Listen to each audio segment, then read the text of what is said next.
এখন আপনার কাছে জানতে চাই আপনার ফেসবুক পোস্টে বা মাঝে মাঝে কিছু কন্টেন্টে কিছু স্ল্যাং বা ব্যঙ্গাত্মক শব্দ দেখা যায়, সেগুলো নিয়ে অনেকে প্রশ্ন তোলে।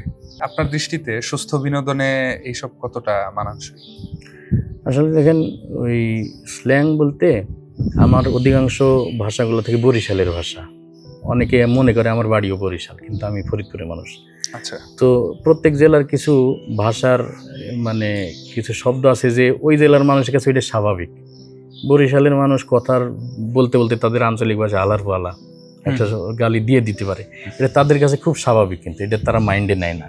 তো দেখা যায় ওই ভাষা ইউজ করতে যে মাঝে মাঝে দু একটা গালি ওনাদের ভাষায় দিয়ে দেই। আর আমার গালিগুলা সাধারণত কিন্তু প্রতিবাদী ভিডিওতে বেশি হয়, হ্যাঁ, ডাবিংগুলাতে। তো দেখা যায় প্রতিবাদে যায় দুই একটা স্ল্যাং এটা রাগের মাথায় হয়ে যায়। এবং আমাদের ছাত্র আন্দোলনে দেখছি আমরা ছাত্ররা পুলিশকে উদ্দেশ্য করে অনেক আরও বাজে ভাষায় গালি দিছে, কিন্তু ওইটা কিন্তু সবাই প্রতিবাদের ভাষা হিসেবে নিয়েছে। ওই সময় কিন্তু কেউ সমালোচনা করে নাই। হ্যাঁ, তারা বলছে যে না, এটা একটা ক্ষোভের আত্মপ্রকাশ। হ্যাঁ, তা আমারও মাঝে মধ্যে অতিরিক্ত ক্ষোভ উঠে গেলে দেখা যায় প্রতিবাদের সময় দু একটা দিয়ে দেই। হ্যাঁ, যদিও এটা শিক্ষিত সমাজে, ভদ্র সমাজে এটা যায় না, কিন্তু প্রতিবাদমূলক কিছু কন্টেন্ট আছে, দেখা যায় ওই সময় ওই শব্দটা ব্যবহার না করলে খুব আত্মপ্রকাশ হয়, সঠিক প্রকাশটা হয় না। হ্যাঁ।